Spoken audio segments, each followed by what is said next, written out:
You're listening to the School Leadership Reimagined podcast, episode 86. How do builders like us make a dramatic difference in the lives of our students in spite of all the obstacles we face? How do you keep your vision for your school from being held hostage by resistant teachers, uncooperative parents, ridiculous district policies, or lack of time, money, or resources? If you're facing those challenges right now, here's where you'll find the answers, strategies, and actionable tips you need to overcome any obstacle you face. You don't have to wait to make a difference in the lives of the people you serve. You can turn your school into a success story right now with the people and resources you already have. Let's get started.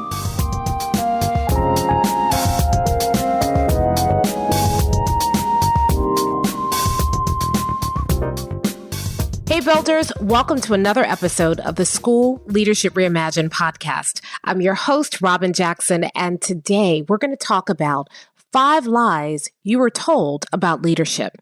You see, over the years, we have learned some things about leadership. We've been told that there are some things that we need to do in order to be good leaders.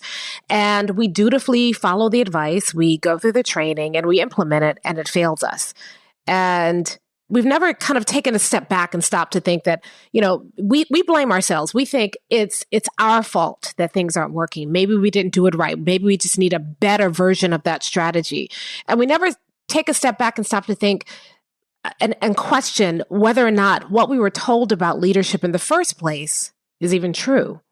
And so today I want to expose 5 lies that I see a lot of leaders buying into, believing, and as a result, using strategies that don't work, that don't serve them. And then they beat themselves up and they get frustrated and they work harder trying to make a flawed strategy work when in reality, that strategy is rooted in a lie about leadership. So today we're going to dispel those 5 lies and talk about what you could be doing instead. Now, before I jump into that, I got to share with you the success story that I heard this week. So I got an email from a builder who has been to Builders Lab, and she just sent me a quick note to just say, I just need to tell you about a conversation that one of my APs just had with a teacher. This teacher was notoriously difficult, called the union all the time, was not open to getting feedback, was very resistant to the direction that the school is going. But they, as a school, just stepped back and established some core values as a school. And they used the process that we teach you at Builders Lab. And when her AP had this conversation, and the AP was dreading the conversation with the teacher, her AP had the conversation with the teacher, and it was an easy conversation because he anchored that conversation in the core values that they had just committed to as a school. The teacher, who had always been resistant in the past, said, you're right, I'm not in alignment with those core values. And she volunteered to get herself back into alignment. And that's the power of having core values like a builder, because when you do that, you no longer have to chase, check, and correct teachers. You no longer have to hold teachers accountable. Instead, those core values serve as a way of teachers holding themselves accountable.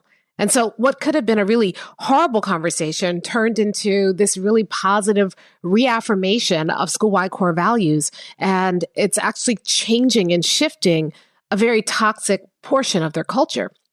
So, at this point, I probably shouldn't be surprised when I hear stories like this coming out of Builders Lab, but I don't know if it's surprise is the right word. I think I'm just delighted every single time when I hear a story like that. And the more and more of these stories are coming in every day. When I hear stories like that, first of all, I'm very proud of the builder who took what they learned at Builders Lab and implemented in their school. And then 2, I get the warm fuzzies because this works. It works. And we keep getting affirmation that it works. This is what you learn at Builders Lab. You learn how to create a vision, a mission, and a set of core values. And then you learn strategies that you can use to get everybody committed to your vision, mission, and core values so that those difficult conversations that you've been having, that feeling that you're just dragging your whole school along, they go away, they evaporate. Instead, your school becomes a place where you love working every day. One of the other, I just heard from another participant at Builders Lab, and she was saying that at last year she just didn't even want to work at her school anymore. It was so toxic. She was worn out every day by the people. And then she did Builders Lab over the summer, and she implemented what she learned at Builders Lab, that vision, that mission, those core values, those three pieces in her school when she got back in the fall. And she said, now it is a place I love to work. That's what happens when you apply what you learn at Builders Lab in your school. Builders Lab isn't just some 3-day training where you learn a couple of little tactics. No, Builders Lab helps you establish some things at your school that you can anchor in all year long, that can carry you through every single crisis, whatever your crisis is, and can change and transform your culture where everybody loves coming to work and they're all doing the right work the right way for the right reasons. That's what you learn at Builders Lab. And so we're getting close to the deadline for tickets in Builders Lab. We're having our next Builders Lab in January 25 through 27, 2021. And now that we are here in December, you don't have a lot of time left. If you've been thinking about coming to Builders Lab, it's time to get your tickets. We are doing this virtually again. And I'm going to tell you what, we did a virtual Builders Lab for the first time this summer. And it was incredible. It was an incredible, and I'm not just saying that because, we do Builders Lab. The people who came to that Builders Lab, I don't know, something about the virtual environment where people bonded in a way that I haven't seen with our face-to-face Builders Lab. People bond. We have this, we work hard to create an entire experience, but there was something about that 360-degree virtual experience. Maybe it was because people were all attending from the comfort of their own home and supposed to be in a ballroom. I mean, not in a ballroom, but in a conference room where we normally have it. Yeah, I don't know. People just they relaxed, they opened up, they bonded. We're all working together we worked together through that 90-day process. People were bonding. Some people were coming to the office hours like, I don't have a question. I just wanted to see how my people were doing. People are supporting each other and encouraging each other. It's a real community, and it's lasted beyond the 3 days in Builders Lab. And so we're going to replicate that in January. When you come to Builders Lab in January, it's not just a 3-day Zoom meeting. I know a lot of us have Zoom fatigue at this point, but this is not a 3-day Zoom meeting. We have built an entire studio so that you have an immersive experience. Yes, we are using Zoom, but it's not you sitting watching me, kind of drag you through my slides all day. We have a studio. We have multiple cameras. There's opportunity for interaction all throughout. You can stop me in the middle of a presentation and ask a question. That's why we keep it small and intimate. You are working in small groups. If you come as a school team, which a lot of people are doing now with Builders Lab, especially since it's virtual, you can bring your whole admin team. And so if you do that, we will put you in a breakout room with your admin team so that you get work done. And then after those 3 days, you're not done with us. Oh no, we work with you for the next 3 months to make sure that you can implement what you learned during the 3 days of Builders Lab in your school.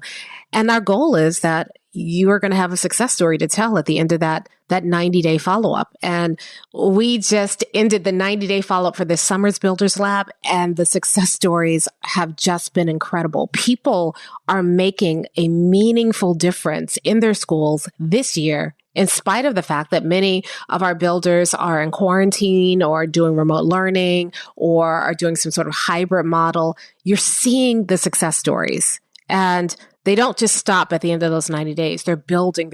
We still hear from builders who came to Builders Lab a year ago, 2 years ago, and they're calling and they're writing with even more success stories. So if you want to turn your school into a success story with the people and resources you already have, and you want some help doing that, I really strongly urge you to come to Builders Lab. Those 3 days they're an incredible experience. We don't just kind of, not only do we do the training, we also send you a builder's box. So it has all the things you need, plus some prizes. Every day we're opening a new envelope. It's really cool.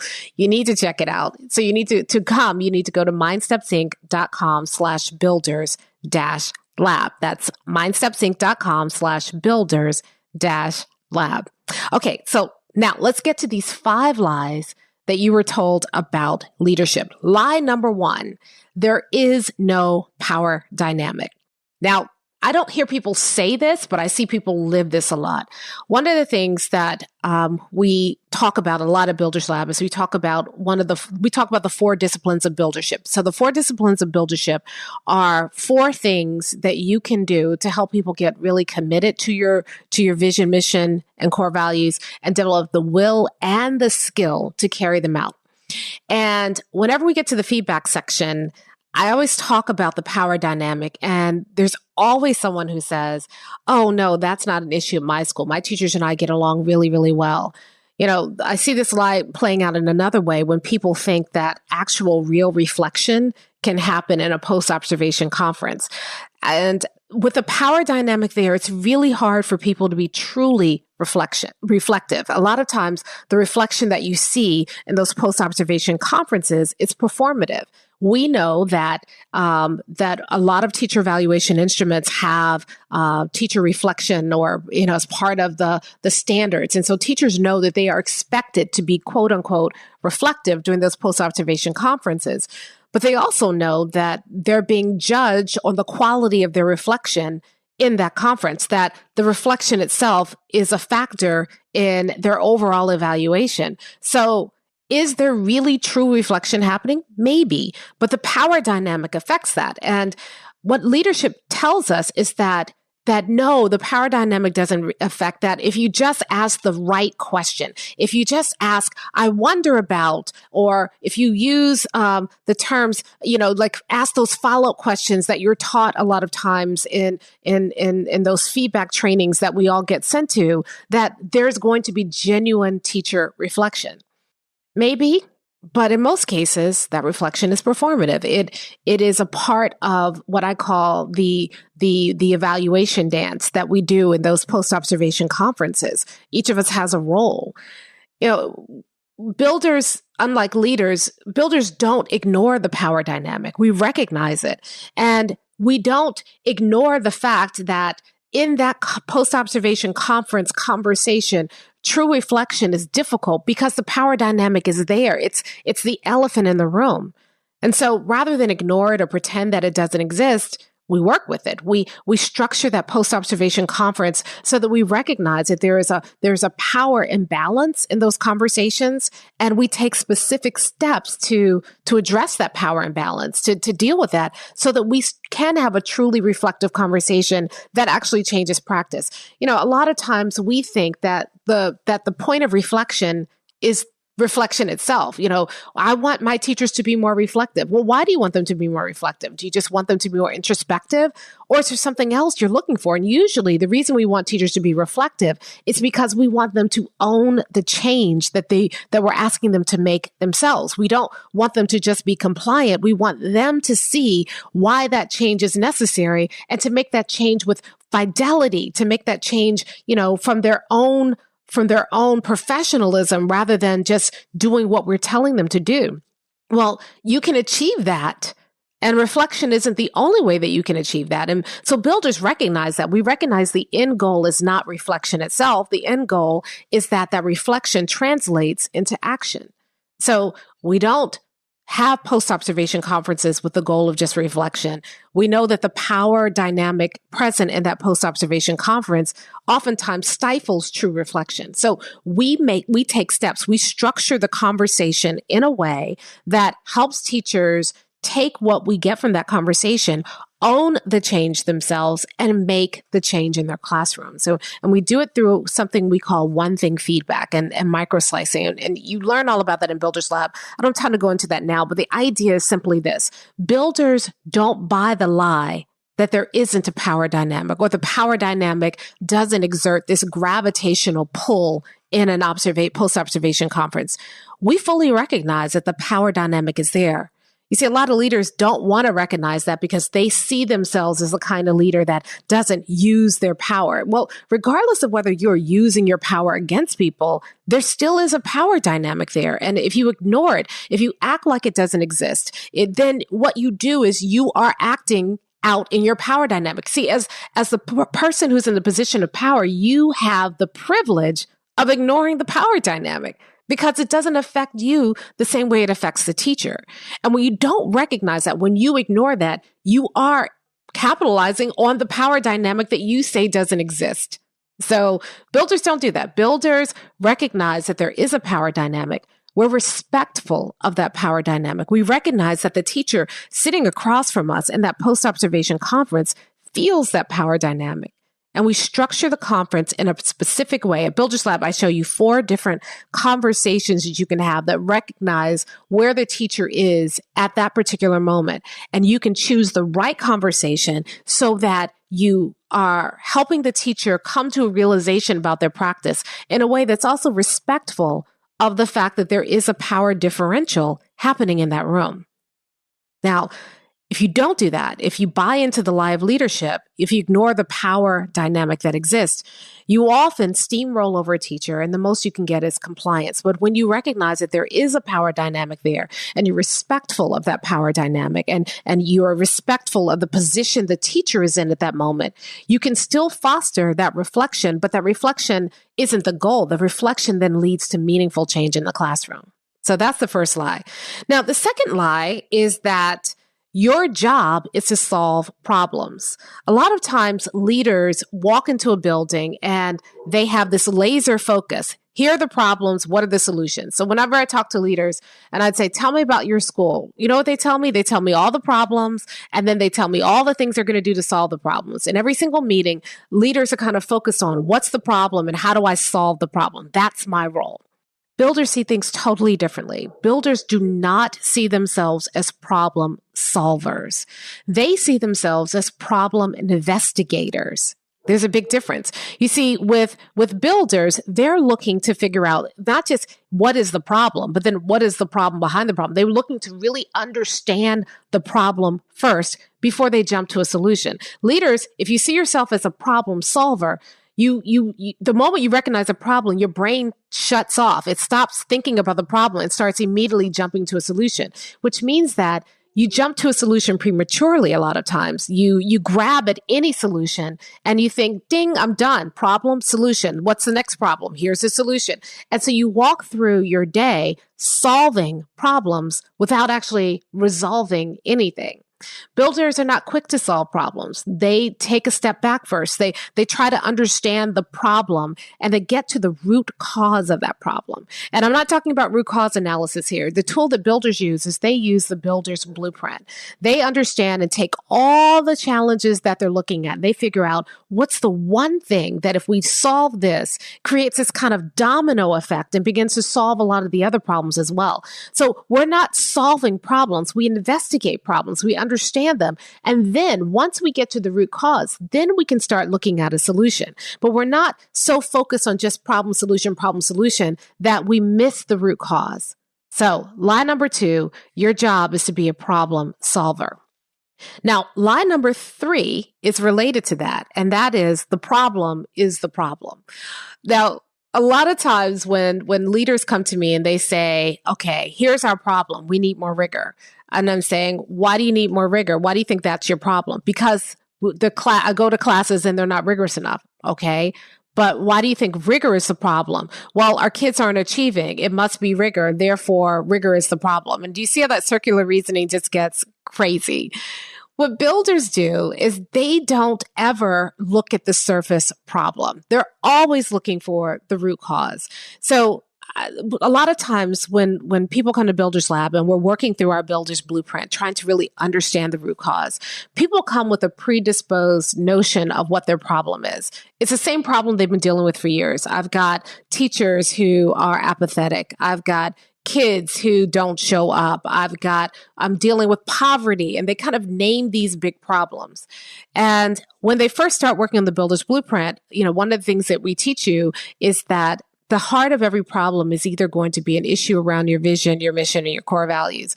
And when they look at problems that way, it's hard for them to shift from this thing that's bugging me, this thing that's a headache, this thing that I'm getting beat up by with my central office, this thing that has been troubling and plaguing our school for years. It's hard for them to take a step back and figure out, is that an issue that's really a mission issue, a vision issue, or a core values issue? And when you look at problems that way, it takes your eye off the immediate concern and helps you think about the root cause. The next thing is that we teach you a different way of looking at data. So rather than doing, a data dive that you would you just overwhelmed with all this data. We have a very, very focused look at data. You're not looking at all the data. You're using the data to tell you something very specific. You're asking very specific questions of the data. And you're only looking at the data that helps you answer those questions. So it keeps you from getting into data overload. And then we break that down to what does that mean is happening instructionally? And then what does that mean in terms of what we need to be do from a buildership perspective? And that builder's blueprint helps you take the initial problem, the lack of rigor, the teacher apathy, the low student attendance, the low student achievement, and it helps you understand what is the root of that problem. Builders recognize that the problem is never the problem. It's always a symptom of a deeper problem. And instead of chasing symptoms and trying to solve symptoms, it's better if we look at that and figure out what is the root problem and then solve that problem once and for all. And so that problem is no longer a problem. In fact, we don't even see it as solving problems. We see it as removing obstacle. Every problem presents an obstacle getting in the way of your vision. And if you can remove that obstacle once and for all, you have a clear path to your vision. And so builders are not about solving problems, they're about removing obstacles. But until you understand what those obstacles are, until you can recognize that every problem that you're feeling is really a symptom of a bigger issue and go to that bigger issue and work on that, you're always going to be chasing symptoms. You're always going to be, running after these little things that annoy you and you never get to the root cause. It's why so many leaders are frustrated right now, because it seems like as soon as you solve one problem, there's another problem coming up. And then you solve that problem, there's the next problem. And it feels like this massive game of whack-a-mole. Well, builders don't play whack-a-mole. They see all these problems pop up and they stop. They take a step back and they say, okay, these are symptoms of a bigger root cause. If I can get to the root cause, if I can understand that, then I can remove that root cause so that it no longer presents an obstacle. I can also ignore the things that seem like problems, but aren't really problems that get in the way of my vision. So builders have this selective eyesight. They're not just, every problem requires a solution. There's some problems that builders don't deal with right now because they are not the root cause. And that gives builders a lot of focus. It keeps you from chasing every symptom down. And so we got to get away from the lie that A, our job is to solve problems, or B, that the problem is the problem, because it keeps us chasing symptoms. It keeps us chasing our tails. Instead, we have to take a step back. When we see problems arise, we always dig for that root cause. We look and say, is this a problem we need to solve right now? Is this getting in the way of our vision, mission, and core values? If not, then we don't have to deal with it. We need to deal with this over here. It gives us that selective attention, but that laser-like focus. And that's why builders who are experiencing some of the same challenges that leaders are experiencing right now are not stressed out. And in fact, they're still making progress toward their vision, whereas leaders are so busy chasing problems that they're never making progress. They're just running in circles. So that's line number 3. Line number 4 is all you need is a better plan. Leaders are great planners. The problem with leaders is not that they need another plan or that they need another planning process. Every school district I look at has, a multi-step strategic planning process with check-ins and, paperwork and forms that people have to fill in. And leaders dutifully go through that. And yet they're still not achieving their goals every year. Or what's happening is the process itself, because they know they have to go through the process, they actually dumb down their goals so that their goals so that when they go through the process, they show progress every year, even though they're not making any real genuine progress. Leaders are great at planning. And so we think that if we just have the right plan, or we double down and we sit down and plan and we spend a week planning and we create a strategic plan, that's going to solve everything. And it's not. Builders, we create plans too, but our plans look different, because instead of having a plan that we do once at the beginning of the year, we never look at it again. Builders have a planning process that's iterative. And it's taking in new data, and the plan is always adjusting based on the new data. It's also helping us understand whether or not we're making progress. We're not just making a plan and then looking up at the end of whatever arbitrarily decided deadline and saying, did we make our goal? Oh, well, maybe we need to lower our goal. No, what builders are doing is every single day, they are checking in with their plan and saying, are we on plan? That's our first question. Are we doing work that's on plan? Yes. Okay. Are we seeing the progress that we should be seeing? No. Okay. So let's go back and see what our plan missed, and how do we change our plan and adjust our plan to make sure that we're making that steady progress. And it's why builders have a victory every 90 days. It's not because they're better planners, but they execute on those plans better. You see, leadership teaches you that the plan is the thing. What builders are saying, the plan is the step, but you also need to execute. You also need to come back and look at your plan and check in and with it on a regular basis. You also need to make sure that you're staying on track. And you also need to make sure that you're taking in new information, because as builders always say, new level, new devil.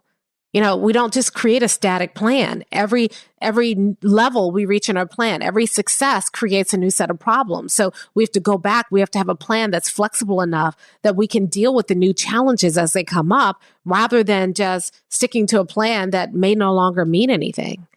Leaders spend all their time planning. Builders spend all their time executing. And there's a difference. So that's lie number 4.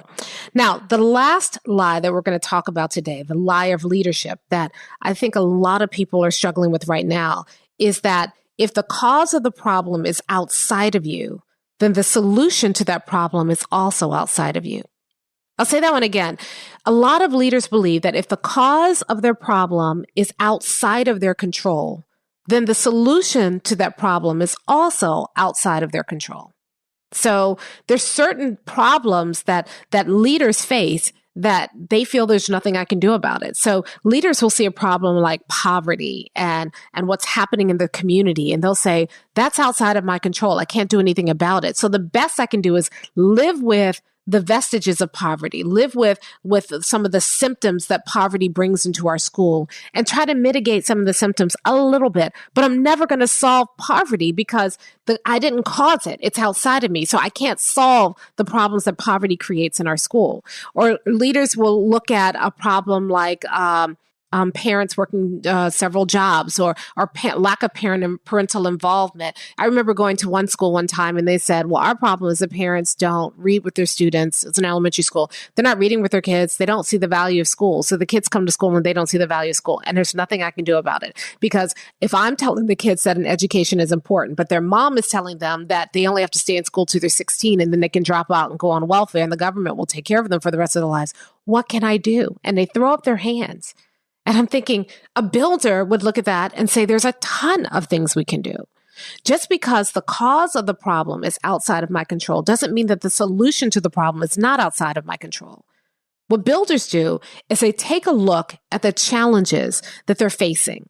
They may be in the same community dealing with the same issues of poverty or parental apathy. They may be in a community where the family's very, I've worked in schools where the families have been very wealthy. So poverty is not an issue, but they have other issues that are happening in those schools where kids are burned out before they leave middle school. They're already burned out from this pressure that the families are facing, or the kids are overly scheduled. And so they just don't have, they don't know how to manage or control their own impulses because everything has been scheduled for them, or they have their families with, weird and interesting dynamics that affect how kids come to school, or parents who are helicoptering over their kids. And so the students are never learning independence, or, whatever. Every school has its issues. And a lot of those issues originate outside the schoolhouse. But builders don't let that intimidate them. Instead, builders understand that even if the cause of the problem is outside of our control, once those issues spill over into our school, it's now our problem, and the solution is within our control.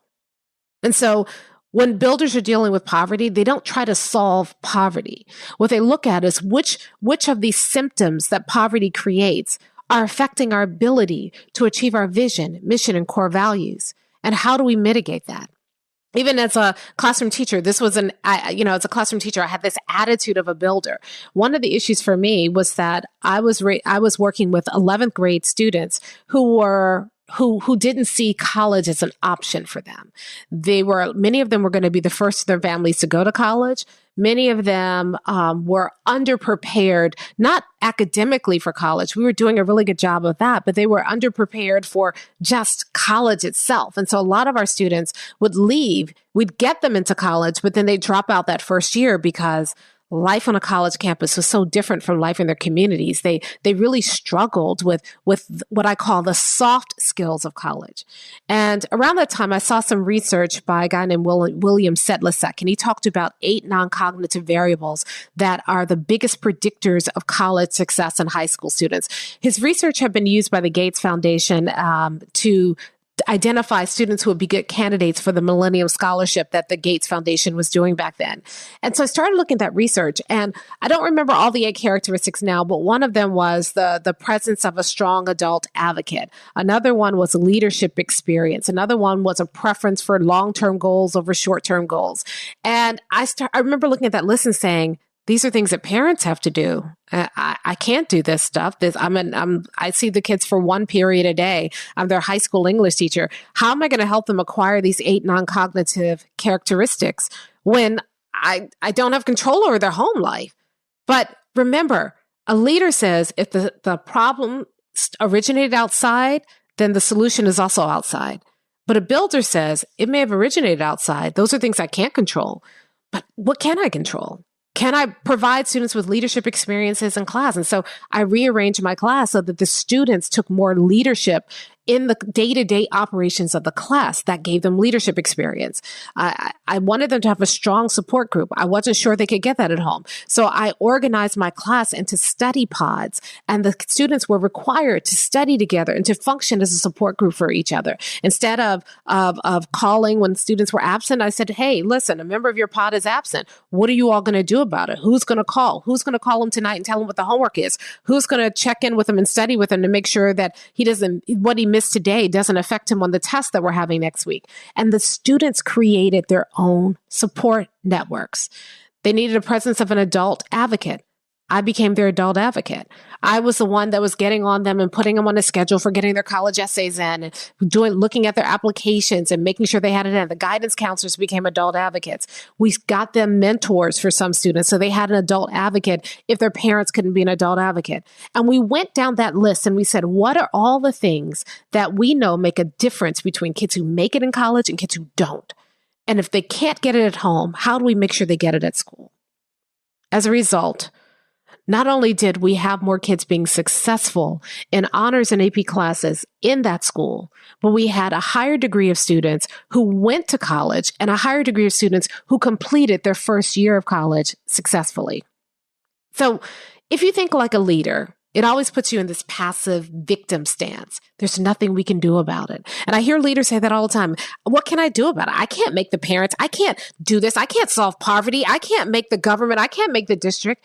No, you can't. But you're thinking about a problem like a leader and not like a builder, because a builder recognizes that. And the builder says, what can I do? What does it take to still help us achieve our vision, mission, and core values? And what can we control? And that's what we're going to work on. The solution, the cause of the problem may be out there, but the solution is right here in this building, in this school, among us. And that's why builders can triumph where leaders fail.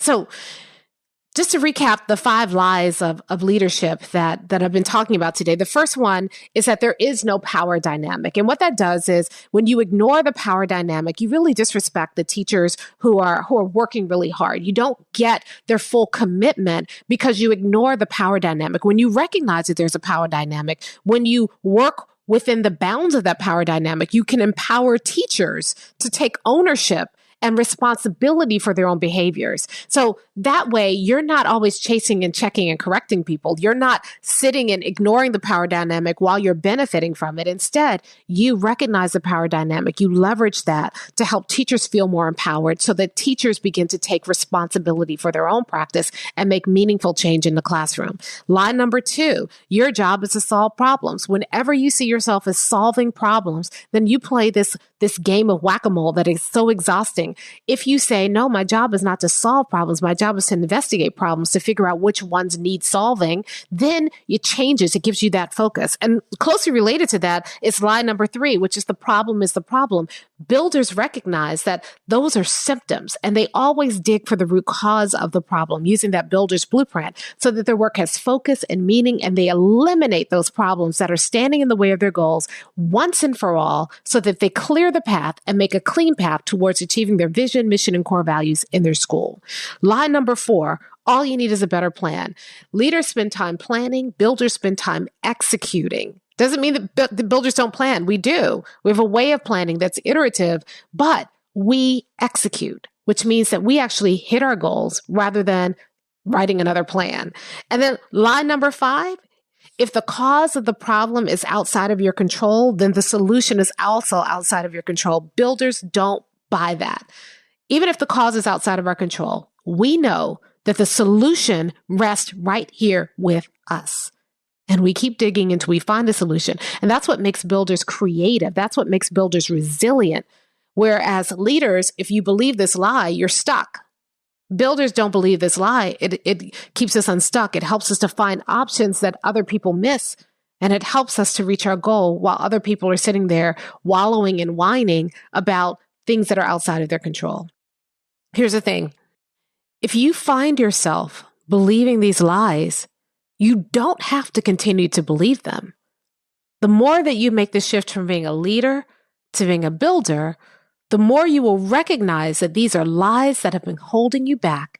And when you free yourself of these lies, you begin to start achieving more for your school and in less time and with less effort and energy and headache because you've shed these lies and you now are stepping into the truth like a builder.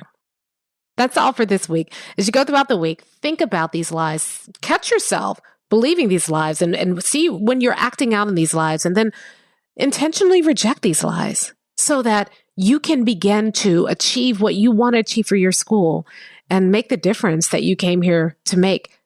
And you can do it with the people and resources you already have. If you want our help with that, Builders Lab is a place to come. People have these epiphanies all during Builders Lab, and we'd love to see you at our next Builders Lab. So again, go to mindstepsync.com/builders-lab to get your ticket. I'll talk to you next time. Hey, if you're ready to get started being a builder right away, then I want to invite you to join us at Buildership University. It's our exclusive online community for builders just like you, where you'll be able to get the exact training that you need to turn your school into a success story right now with the people and resources you already have.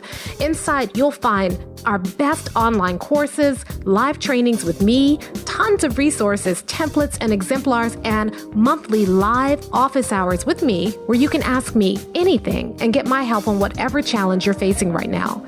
If you're tired of hitting obstacle after obstacle and you're sick of tiny little incremental gains each year, if you're ready to make a dramatic difference in your school right now, then you need to join Buildership University.